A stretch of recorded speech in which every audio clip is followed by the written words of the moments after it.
আল্লাহ বলছে, হে আমার বান্দারা, নাফরমান পাপীদেরকে অল্প সময়ের জন্য দুনিয়া ভোগ করতে দাও, ওদেরকে দুনিয়া খাওয়াইয়া পড়াইয়া এরপরে আমি নিয়ে আসবো, আমি এজন্যই বানাইছি। কিন্তু তোমরা মুমিন, তোমরা ইমানদার, তোমাদেরকে আমি আল্লাহ তাআলা জান্নাতের জন্য বানাইছি।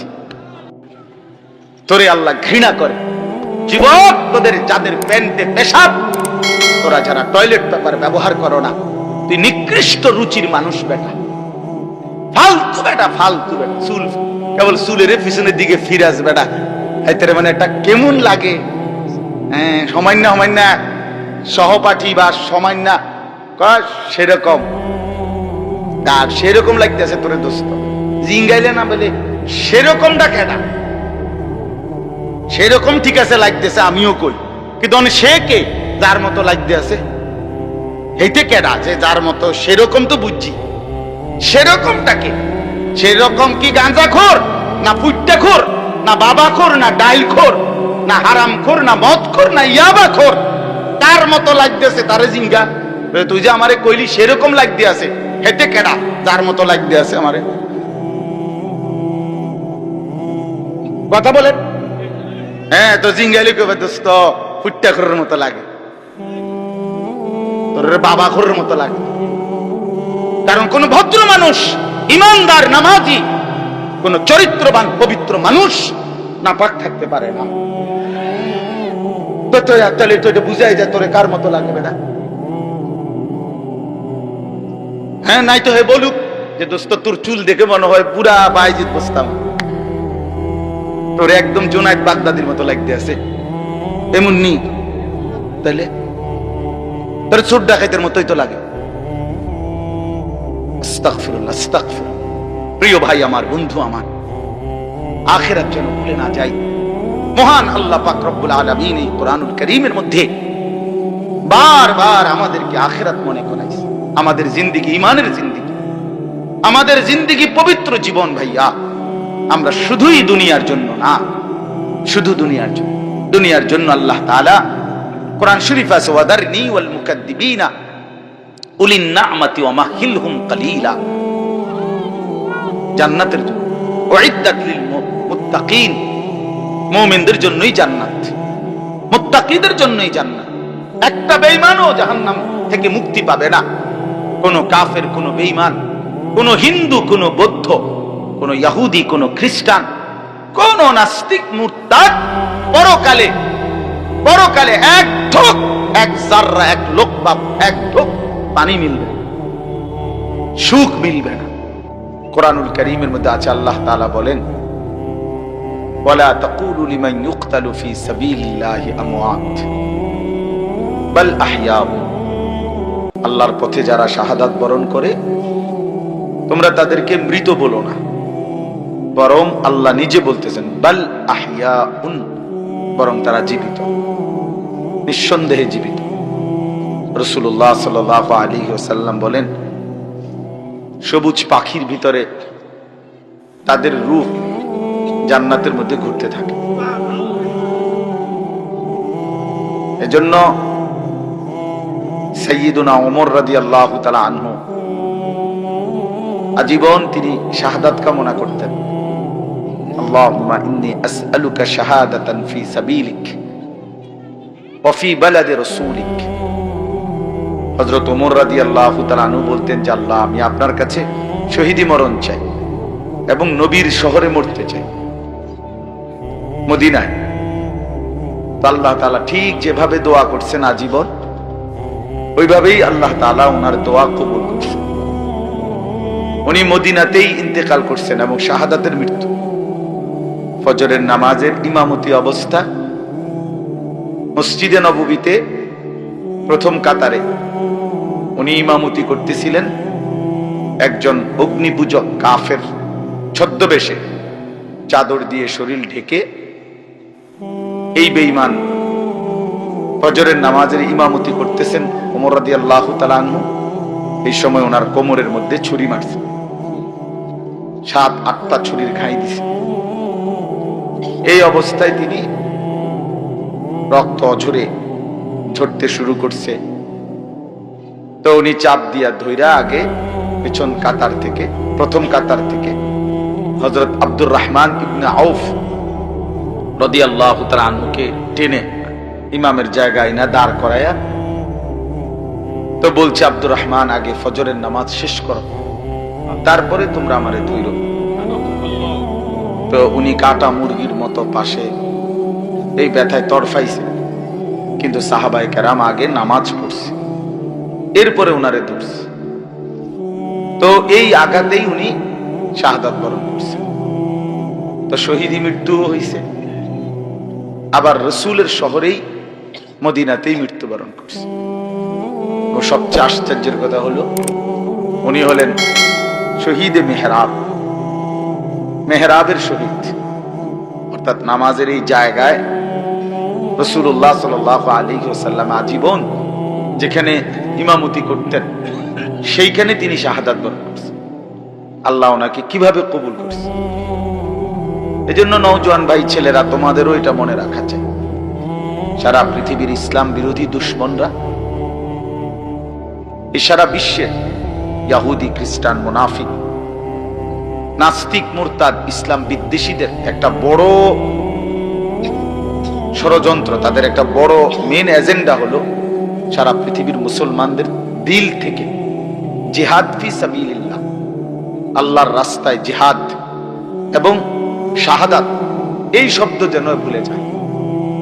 ভোগ বিলাসিতা, দুনিয়া প্রীতি, দুনিয়া নিয়ে ব্যস্ত থাকা, এই অর্থ সম্পদ, বাড়ি ঘর, দালান, বিল্ডিং, খাট পালক, সোফা, ফার্নিচার, আর ছেলেপেলেরা মোবাইল, বন্ধুদের আড্ডা, খামখেয়ালি, মানে এর মধ্যেই ডুবে থাকুক, অসভ্যতার মধ্যে, দুনিয়া বাড়ানোর মধ্যে পড়ে থাকুক, এটা হলো বেঈমানের সমস্ত ষড়যন্ত্রের মূল।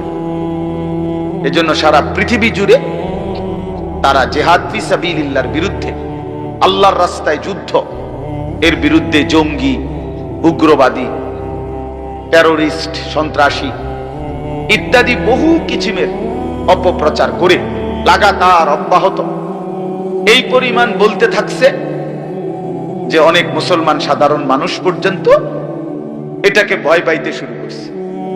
জিহাদ বললেই আতঙ্ক, কিতাল বললেই আতঙ্ক। অথচ কোরআনুল কারীমের প্রায় 600-র চাইতে বেশি আয়াতের মধ্যে আল্লাহ তাআলা জিহাদ ফি সাবিলিল্লাহর কথা বলছেন। তাহলে এতগুলো আয়াতকে অস্বীকার করার কোন সুযোগ আছে?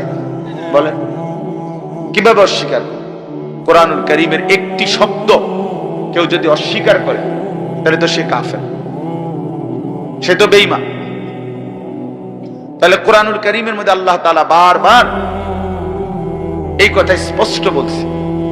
কোরআন শরীফে আছে, মক্কায় মুসলমানরা, কুরাইশরা, মক্কার কুরাইশদের মধ্যে মাঝে মধ্যে বিতর্ক হইতো যে কেউ কাবা ঘরে হাজীদেরকে পানি পান করাইতো, কেউ হাজীদেরকে মেহমানদারি করত, কেউ কাবা ঘরের চাবি পাহারা দিত, কেউ কাবা ঘরের সংরক্ষণ করত, কাবা ঘরের ভবন ইত্যাদি প্রস্তুত করত, হাজীদের জন্য তাবু বানাইতো। এই খেদমতকে অনেক বড় মনে করত। তো একদিন নিজেদের মধ্যে তারা বলতেছিল যে এইটা সবচেয়ে বড় কাজ। তো আল্লাহ তাআলা কোরআনুল কারীমের সূরা আয়াত নাজিল করে বললেন, না, আল্লাহর উপরে ঈমান এবং জান মালের জিহাদ এটা সর্বশ্রেষ্ঠ কাজ। আজআলতুম সিকায়াতাল হাজ্জ ওয়া ইমারাতাল মসজিদিল হারাম কামান আমানা বিল্লাহি ওয়াল ইয়াউমিল আখির ওয়া জাহাদা ফি সাবিলিল্লাহি বিআমওয়ালিহিম ওয়া আনফুসিহিম লা ইস্তাবুনা ইনদাল্লাহ। তোমরা মনে করেছো হাজীদেরকে পানি পান করানো এবং কাবা ঘর মসজিদে হারামের রক্ষণাবেক্ষণ করা এটা সর্বোত্তম? আল্লাহ বলে, না, আল্লাহর প্রতি ঈমান, ওয়া জাহাদা ফি সাবিলিল্লাহ বিআমওয়ালিহিম ওয়া আনফুসিহিম, আল্লাহর পথে জান আর মালের জিহাদ, এইটা আর ওইটা কশ্চিন কালেও সমানও হইতে পারে, উচ্চত হওয়ার প্রশ্নই নাই, সমান সমানও না। বরং জিহাদ ফি সাবিলিল্লাহ এটা সর্বশ্রেষ্ঠ। ওয়া যারওয়াতু সানামিহি আল জিহাদ। আল্লাহর নবী সাল্লাল্লাহু আলাইহি ওয়াসাল্লাম বলেন, ইসলামের সর্বোচ্চ চূড়া জিহাদ ফি সাবিলিল্লাহ। কি বলেন? সবাই বলেন, ছেলেরা বলো ভাই, এই শব্দটা বলো, জিহাদ ফি সাবিলিল্লাহ। আজ তোমরা ভুলে গেছো। আজ অসংখ্য যুবক ছেলে, কিশোর ছেলে জানেও না এসব। 16, 17, 18 বছরের ছেলেরা রাসূলুল্লাহ সাল্লাল্লাহু আলাইহি ওয়াসাল্লামের জামানায় পুরা দমে যুদ্ধ করছে, পুরা দমে। 17, 18 বছরের অসংখ্য সাহাবী, 20 বছরের অসংখ্য সাহাবী যুদ্ধের ময়দানে সেনাপতি ছিলেন, সেনাপতি ছিলেন। উহুদের যুদ্ধে সর্বপ্রথম আল্লাহর নবী সাল্লাল্লাহু আলাইহি ওয়াসাল্লাম উহুদের যুদ্ধের দিন, ইসলামের ইতিহাসের অত্যন্ত ভয়ানক একটা যুদ্ধের নাম হলো উহুদের যুদ্ধ, যেখানে 70 জন সাহাবী শাহাদাত বরণ করছিলেন। এই যুদ্ধে সর্বপ্রথম দুশমনের বিরুদ্ধে কাফেরদের মোকাবেলায় আল্লাহর নবী সাল্লাল্লাহু আলাইহি ওয়াসাল্লাম প্রথম তীর মারার জন্য দুশমনের দিকে যাকে আদেশ করছেন, তার বয়স ছিল মাত্র 18 বছর। হযরত সাদ ইবনে আবি ওয়াক্কাস রাদিয়াল্লাহু তাআলা নবীজি উনাকেই প্রথম বলছেন দুশমনের দিকে তীর মারো। ইরমি সাদ, সাদ তুমি তীর ছোড়ো। ফিদাকা আবি ওয়া উম্মি। এই নবী জীবনে একবার শুধু বলছেন এই 18 বছরের সাহাবী যুবকের জন্য যে আমি মুহাম্মদের মা বাপ তোমার জন্য কুরবান। আর কোনদিন নবীজি এই কথা বলে নাই। সাহাবীরা নবীকে বলতো, হে আল্লাহর নবী, আমার মা বাপ আপনি রাসূলের জন্য কুরবান হোক। এটা মহব্বতে বলতো। তো নবীজি জীবনে কাউকে বলে নাই। এই একমাত্র এই উহুদের যুদ্ধের দিন 18 বছরের ওই ছেলে, এটা হইলো এই টিফো মোবাইল, এটা জিন্দিগি এই মোবাইল লইয়াই শেষ কর। এই ছাগলামি করতে করতেই জীবন শেষ। 24 ঘন্টার জীবনটা তোমরা ছেলেরা বুঝে নিছো মোবাইল। তোমার ঘরে ইবলিস শয়তান এমন ভাবে বলে দিছে যে পৃথিবীর সবকিছু থেকে আলাদা হইবি, এটার থেকে আলাদা হবি। আজকে এইভাবে তোমার শয়তান মাথার মধ্যে তোমাকে বুঝাই দিছে জীবনটা বাইধা রাখ মোবাইলের উপর। জীবনের আর কোন পৃথিবীতে কি হয় না হয় কিচ্ছুর দরকার নেই, তুই শুধু মোবাইলের মধ্যে ডুবা থাক। অপদার্থ এক জিন্দিগি ভাইয়া, এক ফালতু জীবন, ফালতু জীবন, একটা বর্বর জীবন। মোবাইলের আসক্ত যেই ছেলে মেয়ে, এটা একটা বাজে লোক, ফালতু লোক, ফালতু। 100 ফালতু, 100 ফালতু, 100 ফালতু, একেবারেই আকাম লাইন। এক ধরনের অপদার্থ ছাড়া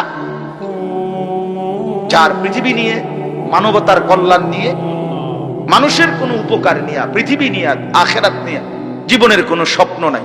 শাহওয়াত, শুধু শাহওয়াত, শুধু লজ্জাস্থানের একটা চাহিদা আছে, শাহওয়াত, এইটা পূরণ কর। নারী, ছবি, নাচ, গান, উলঙ্গতা, অশ্লীলতা, বেহায়াপনা, অসভ্যতা, খালাস। এটা মজা পাইলাম, বেডি চাইলাম, সারা রাত উলঙ্গ দৃশ্য দেখলাম, জানোয়ারের মতো পড়ে থাকলাম শুইয়া। সকালে 8টা বাজুক 9টা বাজুক, যখন ঘুম ভাঙ্গে ঘুম ভাঙলো। ফজরের নামাজ নাই, শরীর অপবিত্র, নাপাক, অসভ্য ছবি দেখতে দেখতে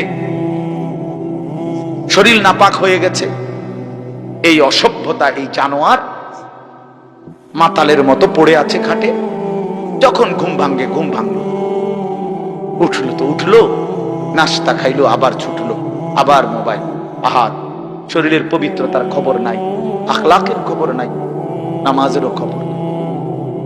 কি জীবন এটা! এই জীবনের চাইতে জানোয়ারের জীবন অনেক ভালো। জন্তু জানোয়ারও এর চাইতে আগে উঠে যায়, এর চাইতে আগে উঠে। একটা সুন্দর বাণী আছে, লেখা থাকে, দেখছি, ভোরের পাখি যদি তোমার আগেই জেগে যায় তাহলে তুমি ব্যর্থ। ভোরের পাখি যদি তোমার আগেই উঠে যায় তুমি ব্যর্থ।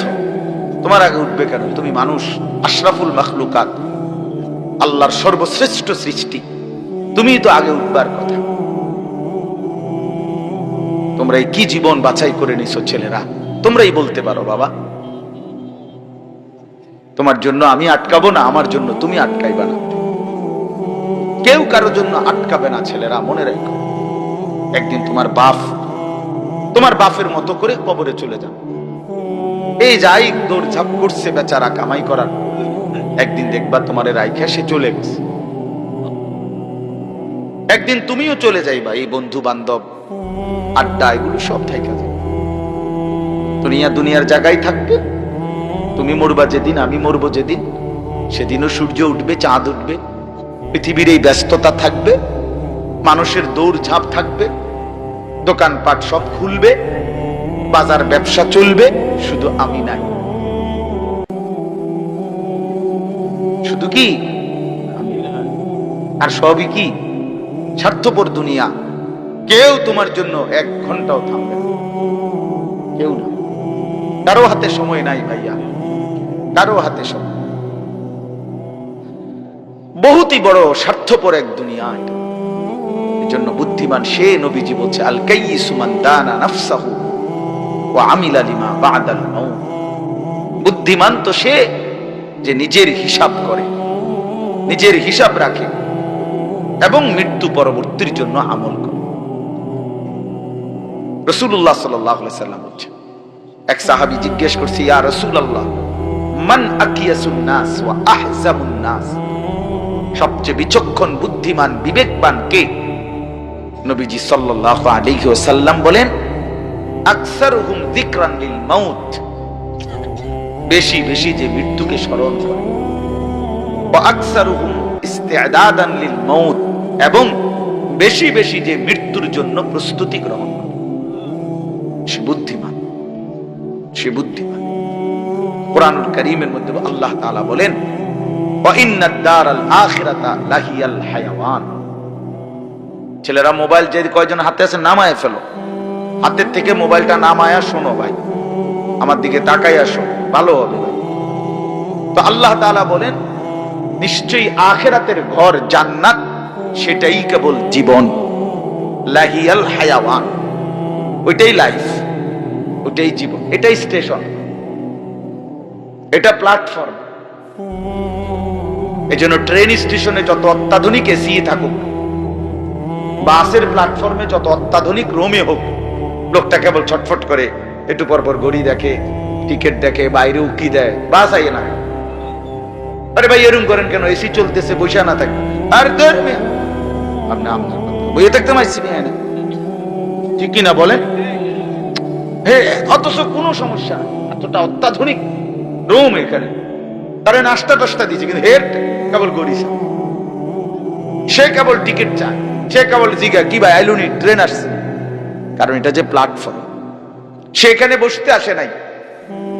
রব্বুল আলামিন বলে, বান্দা বিশ্বাস করো, এটা প্ল্যাটফর্ম।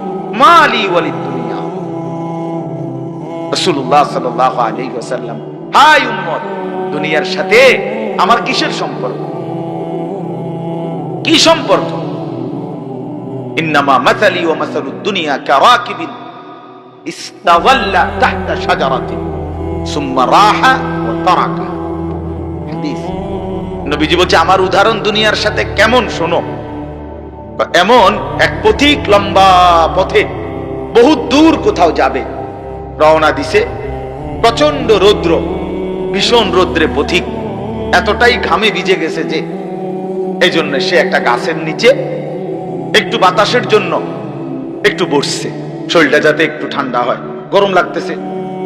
তো কিছুক্ষণ পরে শরীরটা যখন একটু ঠান্ডা লাগছে, একটু বিশ্রাম করছে, তা আবার সেই পথিক তার মূল গন্তব্যের দিকে রওনা দিয়ে চলে গেছে। তারা কাহা, গাছটাকে গাছের জায়গাতেই রেখে গেছে। নবীজি বলেন, ঠিক এমন আমি তো আখিরাতের পথিক, আমি তো জান্নাতের যাত্রী, আমি তো আখিরাতের মুসাফির, আমি তো যাচ্ছি সেখানে। তো যাওয়ার পথে মাঝখানে 60 বছর, 63 বছর, 40 বছর, 50 বছরের একেবারে সামান্য একটু সময় ওই গাছের নিচে দুনিয়ায় একটু বিশ্রাম করলাম, একটু বসলাম, আবার একটি নির্দিষ্ট সময় পরে আমি আমার আপন গন্তব্য আখিরাতের দিকেই রওনা দিলাম। দুনিয়া দুনিয়ার জায়গায় রয়ে গেল, দুনিয়া দুনিয়ার জায়গাতেই রয়ে গেল, দুনিয়া পড়েই রইল। কি ভাই, বুঝতেছেন এই কথাটা? রাসূলুল্লাহ সাল্লাল্লাহু আলাইহি ওয়াসাল্লাম বলেন, ইয়াকুলু ইবনু আদম মালি ওয়া মালি। কি আজীব হাদিস শুনেন। নবীজি বলেন, হায় বনি আদম সারাক্ষণ কেবল বলে আমার মাল, আমার মাল। দেখছেন গাড়িটা আমার, এই বাড়িটা আমার, এই 10 শতক জমি আমার, এই সোফাগুলো আমার, এই খাট আমার। আল্লাহ নবী সাল্লাল্লাহু আলাইহি ওয়াসাল্লাম বলেন, হাল্লাকা ইয়া ইবনা আদম মিন মাল। কোথায় তোমার মাল? এই বনি আদম মাল তোমার বলতে কে বললো এগুলো তোমার? এগুলো যদি তোমারই হয় তো তুমি যেহেতু চিরস্থায়ী ভাবে দুনিয়া থেকে কবরের দিকে চলে যাচ্ছ, এগুলো সাথে নিচ্ছ না কেন?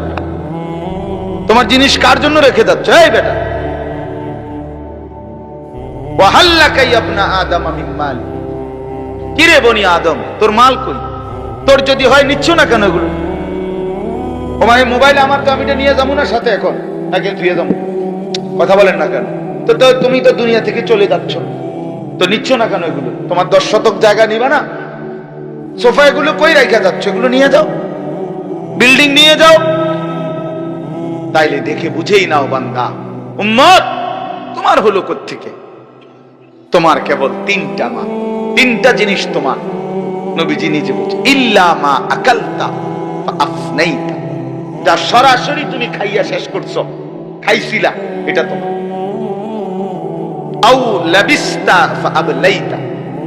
যেটা সরাসরি তুমি গায়ে দিছিলা, পরছিলা, পোশাক তোমার গায়ে, পড়তে পড়তে এডি পুরান হইছে, সিরালাইছো, এগুলো তোমার। আও তাসাদদাকতা ফাআমদাইতা। আর যা আল্লাহর রাস্তায় খরচ করেছো, দান, সাদাকা, যাকাত, ফিতরা, হজ, উমরার জন্য, গরিব দুঃখী, মসজিদ, মাদ্রাসা, এতিম, গরিব, অসহায় ইত্যাদি ইত্যাদি, যেগুলো তুমি কি করছিলা? সাদাকা খরচ করছো আল্লাহর পথে, ফাআমদাইতা, সেটা তুমি আখিরাতে পাঠাইছো, সেটা পৌঁছে। এই 3টা। ওয়ামা সিওয়া যালিকা, আর এই ছাড়া বাকি সব ফাযাহিবুন, তোমার থেকে সরে যাবে, চলে যাবে। ওয়া তারিকুহু লিন-নাস, মানুষের জন্যই রেখে যাবে।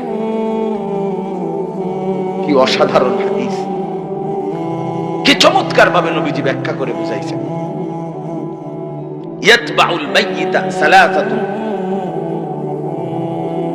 ফায়ারজিউ ইসনান ওয়া ইয়াবকা ওয়াহিদ।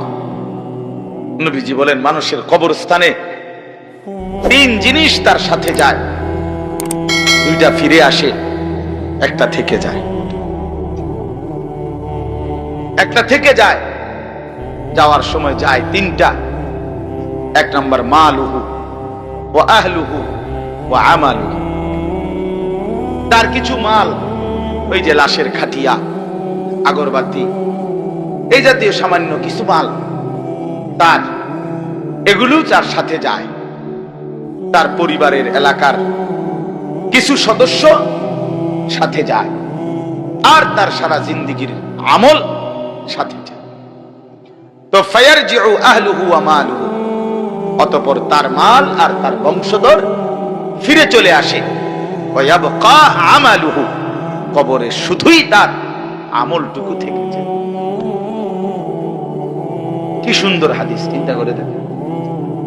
রাসূলুল্লাহ সাল্লাল্লাহু আলাইহি সাল্লাম বলেন, নবীজি বলেন, লাউ আন্না লি ইবনি আদামা ওয়াদিয়াম মিন যাহাবিন। উম্মত শুনো, বনি আদম কত লোভী, শোনো, মানুষ কত লোভী হয়, দুনিয়া লোভী কি পরিমাণ লোভী হয়।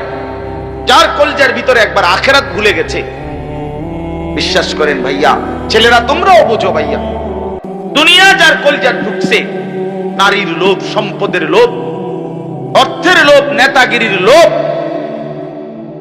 তো আল্লাহ রাসূল সাল্লাল্লাহু আলাইহি সাল্লাম বলেন, এই দুনিয়া লোভীকে, বনি আদমকে যদি একটা পাহাড় পরিমাণ স্বর্ণ দেওয়া হয়, লা আহাব্বা আন ইয়াকুনা লাহু ওয়াদিয়ান, সে মনে মনে চাইবে যদি তাকে 2টা পাহাড় স্বর্ণ দেওয়া হইতো। একটা পাহাড় মানে কি 200 কেজি মাটি। কথা বুঝছেন? একটা পাহাড়ের মধ্যে 200 কেজি মাটি, তো টনে টনে মাটি, টনে টনে মিলিয়নে মিলিয়নে মাটি। মদিনার উহুদ পাহাড় 8.5 কিলোমিটার লম্বা, এত বড় পাহাড়, এত দূরত্ব, এত উঁচা যে মসজিদে নববীর এখান থেকে বারান্দা থেকে সেহান থেকে দাঁড়াইলেই কি দেখা যায়? উহুদ পাহাড় দেখা যায়, প্রায় 4 কিলো 4.5 কিলো দূরে, কিন্তু এখান থেকে স্পষ্ট পাহাড় দেখা যায়, এতটা উঁচা। তাহলে এত উঁচু এত লম্বা পাহাড় স্বর্ণ বানিয়ে দিলে আল্লাহ নবী সাল্লাল্লাহু আলাইহি ওয়াসাল্লাম বলেন সে আরো একটা চাইবে। এরপরে নবী বলেন, শোনো বনি আদম, লান ইয়ামলাআ ফাহু ইল্লা তুরাব, হায় বনি আদমের মুখ ভরবে না কবরের ওই মাটি মুখে মারা পর্যন্ত। লান ইয়ামলাআ ফাহু ইল্লা তুরাব, তার মুখ ভরবে না কবরের মাটি ঢুকা পর্যন্ত। আরে শুনেন আশ্চর্য কথা, ছেলেরা বোঝো, শোনো মিয়া, বাবারাও শোনেন। আশ্চর্য কথা হলো এই যে হাদিস, এটা আমি বললাম না যে বনি আদমকে যদি একটি পাহাড় স্মরণ দেওয়া হয় সে আরেকটি পাহাড় চাইবে এবং তার মুখ ভরবে না, কি ছাড়া? বলেন না কি ছাড়া? এটা তো কি হাদিস, এটা কি? কিন্তু হযরত উবাই ইবনে কাব রাদিয়াল্লাহু তাআলা আনহু একজন বড় সাহাবীর নাম। সাহাবীদের মধ্যে সবচেয়ে সুন্দর কোরআন শরীফ যিনি পড়তে পারতেন, সাইয়্যিদুল কুররা, কারীদের সর্দার ছিলেন উনি। সাহাবীদের মধ্যে সবচেয়ে সুন্দর কোরআন পড়তেন উনি। কোরআনুল কারীম এত সুন্দর পড়তেন যে আল্লাহ তাআলা সরাসরি নবীজির কাছে জিবরাইল পাঠাইয়া আদেশ করছে, বন্ধু আপনি উবাই এর জবান দিয়া কোরআন শরীফ শোনেন। শোনেন, ওই পড়লে আমার আরশ কাইপা ওঠে। শুনেন শুনেন, আমনে শুনেন। আল্লাহর নবী সাল্লাল্লাহু আলাইহি ওয়াসাল্লাম এই সাহাবীকে ডাক দিয়া বলছে, উবাই ইকরা আলাইয়াল কোরআন, কোরআন শরীফ পড়ো, শোনাও। তিনি বলেন, আমি শোনাবো আপনাকে? আমরাই তো শুনি আপনার থেকে, আপনার সামনে আমি কোরআন পড়বো এই সাহস তো আমার নাই ইয়া রাসূলুল্লাহ। আল্লাহর নবী সাল্লাল্লাহু আলাইহি ওয়াসাল্লাম বললেন, আল্লাহ তাআলা তোমার নাম বলে আমাকে আদেশ করেছেন তোমার জবানে কোরআন শুনতে। উনি 3 বার জিগাইছে এই কথাইটা। এরপরে আসাম্মানি আল্লাহ, ইয়া রাসূলুল্লাহ আল্লাহ আমার নাম নিছে? বলে তোমার নাম? আমার নাম? হ্যাঁ তোমার নাম। আমার নাম? বলছে হ্যাঁ তোমার নাম। ফাবাকা, তিনি প্রচন্ড ভাবে কাঁদতে শুরু করছে আর বলছে, হায় নবী, এক গোলামের এর চাইতে বড় সৌভাগ্য আর কি হইতে পারে যে তার মনিব তার নাম নিয়েছে, তার মালিক তার নাম নিছে। এর চাইতে বড় ভাগ্য আমার জীবনে আর কি হতে পারে যে আমার আল্লাহ আমার নাম নিছে। যাই হোক, আমার বলার উদ্দেশ্য হলো এই সাহাবী উবাই ইবনে কাব বলেন, এই যে হাদিস এটা নবীজি আমাদেরকে এত বেশি বার বলছে, বারবার বারবার বলতেন। আমরা প্রথমত কুন্না নারা, এর সরাসরি তাফসীরে আছে, কুন্না নারা হাদা মিনাল কোরআন, আমরা এটাকেই মনে করতাম যে এটা কোরআনের আয়াত। এত বেশিবার নবী এটা আমাদের সামনে পড়ছে। সাহাবীদেরকে দুনিয়ার লোভ থেকে ফিরাইবার জন্য, আখিরাত মুখী করার জন্য, পরকাল মুখী বুঝাবার জন্য এত বেশিবার বলছে এটা। উনি বলেন আমরা প্রথমত এটা ভাবতাম এটা কোরআন শরীফের আয়াত। হাত্তা নাযালাত আলহাকুমুত তাকাসুর হাত্তা যুরতুমুল মাকাবির, এরপরে যখন আলহাকুমুত তাকাসুর এই সূরাটা নাজিল হইছে, এই আমি এখন যেই সূরাটা পড়ছি তার পরের সূরা, এটা যখন নাজিল হইল তখন আমরা বুঝলাম যে না, এইটা হইলো কোরআন, আর এতদিন যেটা মনে করছি এটা রাসূলের হাদিস। আল্লাহর নবী সাল্লাল্লাহু আলাইহি ওয়াসাল্লাম এভাবে উম্মতকে দুনিয়া থেকে সরাইতে চাইছে, দুনিয়ার লোভ থেকে। আজ আমরা জিন্দেগীর মাকসাদ বানায় নিছি জওয়ান বলেন, বুড়ো বলেন, আমি বলেন, আপনি বলেন, আমাদের জীবন শুধু দুনিয়া, অথচ আখিরাত, হাসরের ময়দান, কিয়ামত, পরকাল আমাদের দরজায় কড়া নাড়ছে।